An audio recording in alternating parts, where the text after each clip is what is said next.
আসসালামু আলাইকুম ওয়া রাহমাতুল্লাহ। সপ্তম শ্রেণীর শিক্ষার্থীবৃন্দ, আজকের এই ভিডিওটিতে তোমাদের জন্য থাকছে দ্বিঘাত সমীকরণ গঠন করে তার সমাধান নির্ণয়। দ্বিঘাত সমীকরণ, যে সমীকরণের এক চলকের ঘাত থাকে সর্বোচ্চ ঘাত থেকে 2, সেটাকে বলা হয় দ্বিঘাত সমীকরণ। আর সমীকরণ কি? সমীকরণ হচ্ছে যখন সমান চিহ্নের মাধ্যমে দুই পাশে দুইটা রাশি থাকবে এবং ওই রাশির মধ্যে কি থাকবে, একটি অজ্ঞাত পদ। যেমন ধরো এইরকম ভাবে আমরা এখানে লিখলাম x² plus 3x equal to লিখলাম এখানে আমরা 2। তাহলে যদি x² না x² প্লাস 3x ইকুয়াল কত ধরা যায়, x² প্লাস 3x প্লাস আমরা এখানে ধরি 2। আচ্ছা, তাহলে আমরা এখানে ধরলাম -2, x² plus 3x equal to -2।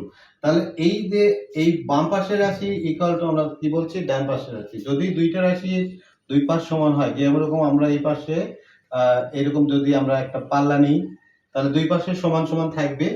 আচ্ছা, তাহলে এই যে সমান থাকতেছে এইটাই হচ্ছে আমাদের সমীকরণ।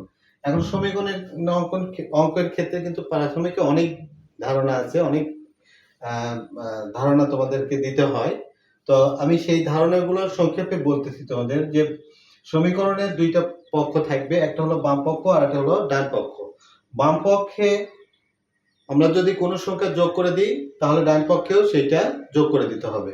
যেমন ধরো এই সমীকরণের যদি আমি বাম পাশে 4 যোগ করে দিই, তাহলে আমাদেরকে ডান পাশেও 4 যোগ করে দিতে হবে। আর বিয়োগ করে যদি আমরা বাম পাশে কোনো সংখ্যা বিয়োগ করি, ডান পাশে সেই সংখ্যা বিয়োগ করতে হবে। তাহলে কি হবে, আমাদের এই সমীকরণগুলোর মানের কোনো পরিবর্তন হবে না। তারপরে যদি বাম পাশে কোনো সংখ্যা গুণ করে দিই, ডান পাশে সেই পরিমাণ সংখ্যা গুণ করে দিতে হবে। অর্থাৎ আমরা উভয় পাশে সমান সংখ্যা গুণ করলে বা যোগ করলে, বিয়োগ করলে বা ভাগ করলে মানের কোনো পরিবর্তন হবে না। এরপরে আসো আমরা আরো কিছু জিনিস এখানে জানবো। সেটা হলো যে যদি এই পাশে কোনো সংখ্যা যোগ আকারে থাকে, যদি সেটা অর্থাৎ বাম পাশে যোগ থাকে, তাহলে ডান পাশে গেলে সেটা বিয়োগ হবে। বাম পাশে যদি যোগ থাকে, ডান পাশে গেলে বিয়োগ হবে। বাম পাশ থেকে যদি ডান পাশে আসে, বিয়োগ থেকে যোগ হবে, যোগ থেকে বিয়োগ হবে। অর্থাৎ আমার যোগ সমান পার হয়ে গেলে আমার বিয়োগ হবে, গুণ পার হয়ে গেলে সেটা ভাগ হয়ে যাবে, এবং ভাগ পার হলে সেটা গুণ হয়ে যাবে, এবং বিয়োগ পার হয়ে গেলে সেটা যোগ হয়ে যাবে। আমি এটার মতো করে লিখলাম না, এইরকম করে তোমাদের এই জিনিসটা বুঝতে হবে যে এই পাশে যোগ ছিল এই জায়গাতে, এটা যখন পরের লাইনে যাব, এটাকে ডান পাশে পার করে গেলে বিয়োগ হবে। এটা যখন পরের লাইনে যাব, সেটা ভাগ হয়ে যাবে। এটা ভাগ আছে, পরের লাইনের যাব গুণ হবে। এটা বিয়োগ আছে, পরের লাইনের যাব যোগ হবে। তো একইভাবে যদি আমরা ওই পাশ থেকে এই পাশে নিয়েছি, একই কেস ঘটনা ঘটবে। মানে এই পাশ থেকে যেতে যেরকম ঘটনা ঘটেছে, যোগ থেকে বিয়োগ হচ্ছে, ওই পাশ থেকে যখন আমি নিয়ে আসবো তখন যোগ থেকে বিয়োগ হবে, বিয়োগ থেকে যোগ হবে। এইভাবে এই চিহ্নগুলো পরিবর্তন হয়। এটি তোমাদের মাথায় রাখতে হবে। আর মাথায় যেটা রাখতে হবে সেটা হলো আমাদের ভগ্নাংশের যোগ বিয়োগ গুণ ভাগ। বিশেষ করে ভগ্নাংশের এই যোগ বিয়োগ গুণ ভাগগুলো তোমাদের এই সমাধান অঙ্কগুলোর ক্ষেত্রে সবচেয়ে বেশি গুরুত্বপূর্ণ ভূমিকা রাখে। সুতরাং আমি বলবো তোমাদেরকে এই ভগ্নাংশের যোগ বিয়োগ গুণ ভাগটা শিখে নিবে। আমি তোমাদের জন্য এখানে মানে আমার চ্যানেলে যোগ বিয়োগ গুণ ভাগ কিভাবে সহজেই করা যায় সেগুলো আমি তোমাদেরকে বুঝাই দিব। তো এখন আসো আমরা এই 240 পৃষ্ঠাতে কিছু গাণিতিক সমস্যা দেওয়া আছে, এই গাণিতিক সমস্যাগুলো এখন সমাধান করব। তো প্রথম সমস্যা যেটা আছে, রাখার কাছে যত টাকা আছে তার বন্ধুর কাছে তার চাইতে 10 টাকা বেশি আছে। তো আমরা এখানে ধরে নিচ্ছি, ধরি রাখার কাছে আছে x টাকা এবং তার বন্ধুর কাছে আছে তার চাইতে কত টাকা বেশি, 10 টাকা বেশি। তাহলে রাখার যদি x টাকা হয়, তাহলে তার সাথে 10 যোগ করে দিলে তার বন্ধুর টাকা হবে। এখন আমাদের প্রশ্ন বলছে যে তাদের দুইজনের টাকার গুণফল 119। তো আমরা এখানে প্রশ্ন মতে লিখবো, কি লিখবে তোমরা? প্রশ্ন মতে x into x plus 10 equal 119। এখন কি করবে তোমরা? প্রথমে এটা দিয়ে এটাকে গুণ করে দিবে, বা x দিয়ে x গুণ করলে কি হবে? x square. x দিয়ে আগে চিহ্নের গুণ করতে হবে, তোমাদের এটা মনে রাখতে হবে যে গুণ বা ভাগের সময় চিহ্নের গুণ করতে হয়। গুণ বা ভাগের সময় চিহ্নের গুণ করতে হয়। তো গুণে কি আসে? প্লাস প্লাসে প্লাস, মাইনাস মাইনাসে প্লাস, আর যখন দুই ধরনের চিহ্ন হবে তখন দুটা মাইনাস হবে। প্লাস মাইনাসে মাইনাস, মাইনাস মাইনাস প্লাসে মাইনাস হবে। তো আমাদের এখানে প্লাস প্লাসে কি হবে? প্লাস, x দিয়ে 10 এর সাথে গুণ করলে কি হবে? 10x। এর পাশে থেকে এটাকে পার করে নিয়ে আসো, 119 ইকুয়াল টু কত হলো? 0। এখন তোমাদের একটা অনুশীলনী ওদিকে পাস করে আসছি আমি, যেখানে ছিল হচ্ছে উৎপাদকের বিশ্লেষণ। এই উৎপাদকের বিশ্লেষণে তোমরা দেখেছো যে যদি তিনটা পদ থাকে, তিনটা পদকে চারটা পদ করে নিতে হয়, যেটাকে আমরা বলি মিডল টার্ম ব্রেক বা মধ্যপদ বিভাজন। তো এই মধ্যপদটা এমন ভাবে ভাঙায় নিতে হবে যাদের যোগফল অথবা বিয়োগফলে এটাই থাকবে, এবং যাদের গুণফল এইটা এখানে যে সংখ্যা থাকে তার গুণফলের সমান হয়। তো আমাদের সেই সংখ্যাটা বের করার জন্য আমরা কি করব? এই সংখ্যাটাকে আমরা প্রথমে আগে ভাগ করব, মানে উৎপাদকে বিশ্লেষণ করব। তো এটা কোন সংখ্যা দিয়ে উৎপাদক করা যায়, মানে বা ভাগ করা যায়? এটা 7 দিয়ে ভাগ করা যায়। তাহলে 7 দিয়ে ভাগ করলে 7 থেকে 7, 11 মধ্যে 7 বাদ দিলে থাকে 4, 4 আর 7 19, তাহলে 7 7 49। তো দেখো এখানে 17 মাইনাস 7 ইকুয়াল টু কত হচ্ছে? 10।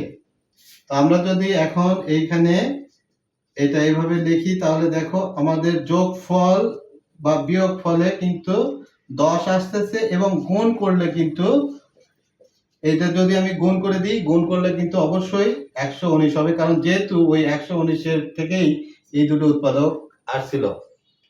তো এইটা তোমাদের উৎপাদকে ছাত্ররা শিখেছে, আমরাও শিখেছি। এখন ঘটনা হলো যে এখানে আর আমি অত বেশি কথা বলতেছি না, যেহেতু এটা হচ্ছে বাস্তব দ্বিঘাত সমীকরণ গঠন করে সমাধান করা, তাহলে আমাদের মানে আমরা চলে যাচ্ছি আরেকটা জায়গাতে।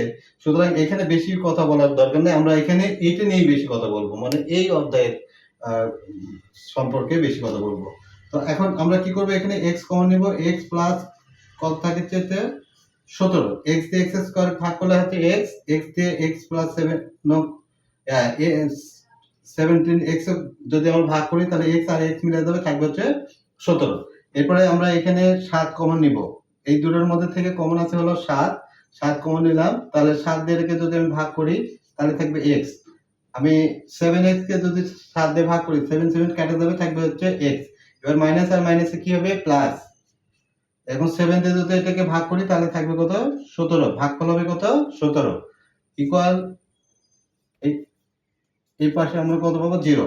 এখন তোমাদের উৎপাদকের যে নিয়ম আছে সেই নিয়ম অনুপাতে কি করবে? যেটা কমন দুইটাই আছে একজাত, সেটা একটা লিখবে, আর যেগুলো বাইরে কমন নিয়েছিল তোমরা সেগুলোকে এক ঘরের মধ্যে তুলে নিয়ে আসবে।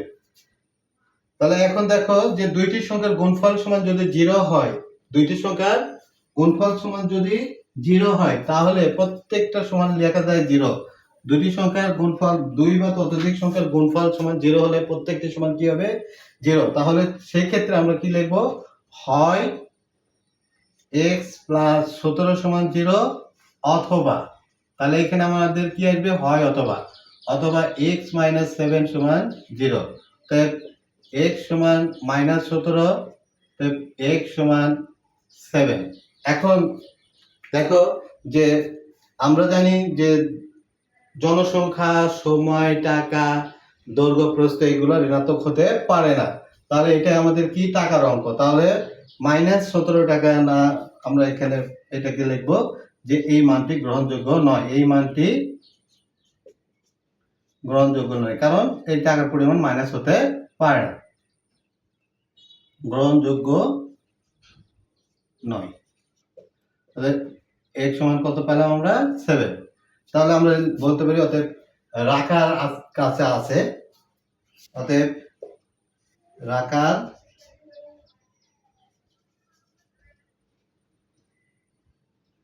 রাখার কাছে আছে x সমান 7 টাকা এবং রাখার বন্ধুর কাছে আছে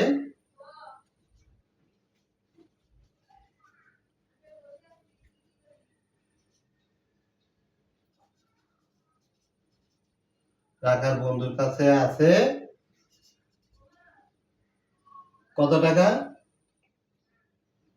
x প্লাস 10 সমান 7 যোগ 10 সমান 17 টাকা। তাহলে রাখার বন্ধুর কত আছে? 17 টাকা। এখন এই 17 আর 7 আর 17 গুণ করলে আমরা পাবো 219। তো দেখো আমি তোমাদেরকে এই অঙ্কটা আবারও বলছি, তোমরা আগে প্রথমে কি করবে, ধরে নিবে যে রাখার কাছে আছে x টাকা এবং তার বন্ধুর কাছে আছে তার টাকা চাইতে 10 টাকা, মানে x এর সাথে 10 টাকা যোগ করবে। তারপরে কি করতে হবে তোমাদেরকে, প্রশ্নের মধ্যে লিখে ওই টাকা দুটো গুণ করতে হবে। গুণফল কত হবে? 119, সেটা প্রশ্নে দেওয়া আছে। তাহলে এখন তোমাদের এখানে কাজ হচ্ছে গুণ করা, এটাকে গুণ করে দিবা, x গুণ করলে x স্কয়ার, এটাই হলো দ্বিঘাত। এই যে তোমাদের দ্বিঘাত বলছে, এটাই হলো সেই দ্বিঘাত। তারপরে x দিয়ে 10 গুণ করবা, 10x, এটাকে পাশে পার করে নিয়ে আসবা, এই পাশে যোগ আছে, এই পাশে এসে বিয়োগ হলো। এখন তারপরে দেখো এই যে 17 10x, এটাকে আমরা যদি 17 মাইনাস 7 লিখি তাহলে 10x হয় এবং 17 আর 7 গুণ করলে 119 হয়, যেটা আমি তোমাদেরকে ক্যালকুলেশন করে দেখাইছিলাম। এখন তোমরা কি করবে, এখানে কমন নিবা, এই দুটোর মধ্যে কমন আসে x, এই দুটোর মধ্যে কমন আসে -7। তো কমন হওয়ার পরে যে দুইটার গুণফল আর সমান 0 হলো, সেই দুটোর সমান তোমরা কি লিখবা, প্রত্যেকটা সমান 0 লিখবা। 0 লিখে যেটা মাইনাস হলো মান আসবে সেটা গ্রহণযোগ্য নয়, আর যেটা প্লাস হলো মান আসবে সেটা গ্রহণযোগ্য ধরে নিবা। নিয়ে তোমরা এই যে রাখার কাছে আছে 7 টাকা এবং তার বন্ধুর কাছে আছে 17 টাকা, এটা অ্যান্সার বের করে দেবা। এই হলো 1 নম্বর অঙ্কের সমাধান। এবার আমরা 2 নম্বর অঙ্কটির সমাধান দেখব। 2 নম্বর অঙ্কটি অত্যন্ত সহজ একটা অঙ্ক দেওয়া আছে।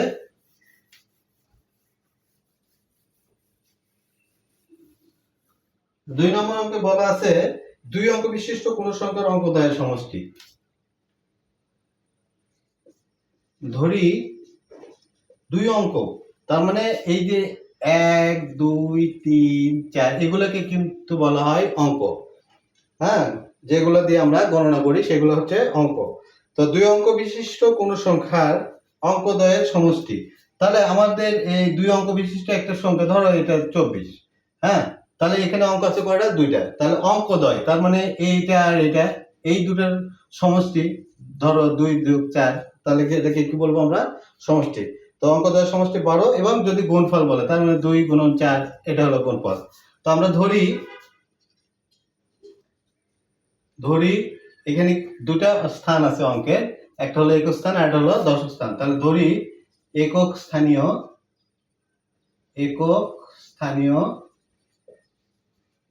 অঙ্ক টি সমান x, দশক স্থানীয় অঙ্কটি সমান, তাহলে কি হবে, যদি 2 অঙ্ক বিশিষ্ট অঙ্কের সমষ্টি যদি 12 হয়, তাহলে 12-এর মধ্যে থেকে আমরা x বাদ দিয়ে দিব। যেহেতু দুটোর সমষ্টি হচ্ছে 12, তাহলে আমরা 12-এর মধ্যে থেকে x বাদ দিলে এটা আসবে। হ্যাঁ, ওই দ্বিতীয় দশক স্থানীয় অঙ্কটা পাওয়া যাবে। তাহলে এখন আমাদের এখানে প্রশ্ন করছে এদের গুণফল, এদের গুণফল হচ্ছে কত? 27। তো আমরা তাহলে প্রশ্ন মতে লিখি, প্রশ্ন মতে গত অঙ্ক মানে 1 নম্বর অঙ্ক যেভাবে করলাম ঠিক এইরকম ভাবেই, যে x ইনটু 12 মাইনাস x সমান কত হচ্ছে? 27। এবার কি করবে তোমরা, এটাকে গুণ করে দাও, তাহলে কত হচ্ছে? 12x প্লাস মাইনাসে minus x square equal to কত হচ্ছে? 27। এবার এটাকে সাজিয়ে দেখো, minus x square plus 12x minus 27 সমান 0।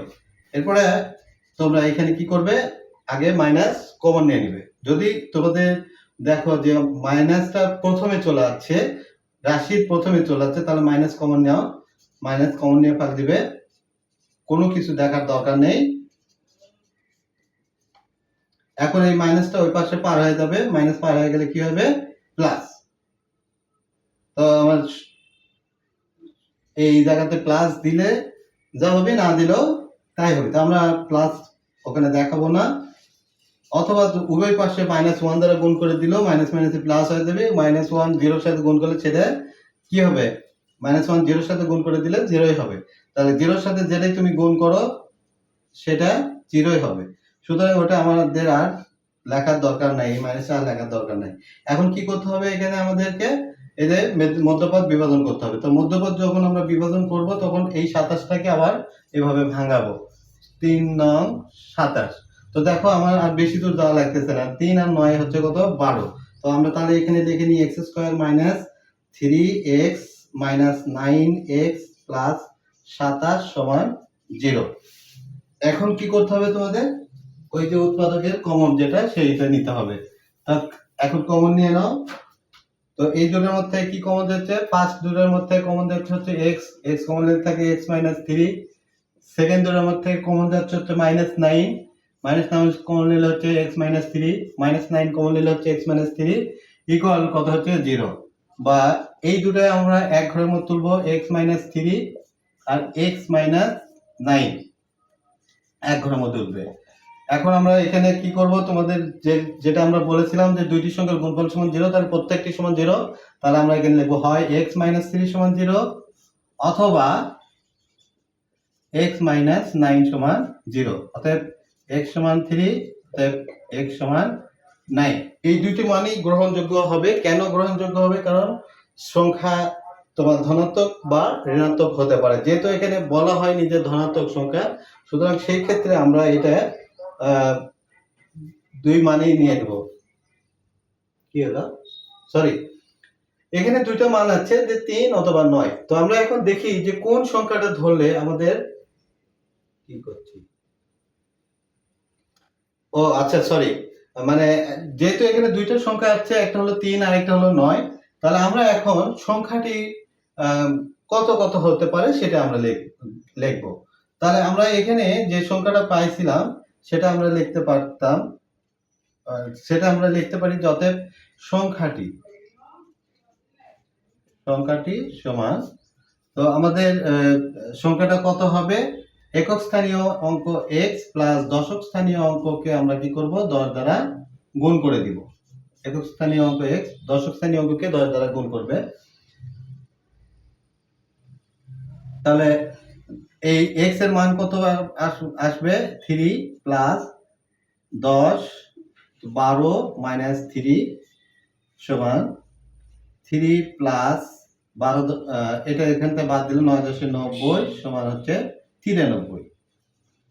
যদি আমরা x এর মান 3 ধরি, আর যদি x এর মান আমরা 9 ধরি তাহলে কত হবে, 9 হলে, এটা হলো 3 হলে,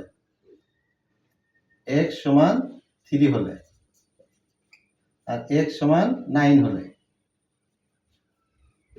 x সমান 9 হলে সংখ্যাটি হবে কত, তাহলে x এর মান হলো কত, 9 প্লাস 10 ইন্টু 12 মাইনাস 9 সমান হচ্ছে 9 প্লাস এর থেকে বাদ দিলে 3 3 10 30, তাহলে কত হচ্ছে 39। এখন তোমরা এখানে লক্ষ্য করো যে আমাদের যে কথাটা বলা আছে যে অঙ্কদ্বয়ের সমষ্টি কত হবে, 12। তো 3 আর 9 গুণ করলে কত হয়, 12। আবার 3 আর 9 গুণ করলে কত হবে, 27। আবার এখানে দেখো 3 আর 9 গুণ করলে কত হয়, 12, যোগ করলে হয় 12 এবং 3 আর 9 গুণ করলে হয় 27। তাহলে আমাদের সংখ্যাটি হবে, অতএব নির্ণীয় সংখ্যাটি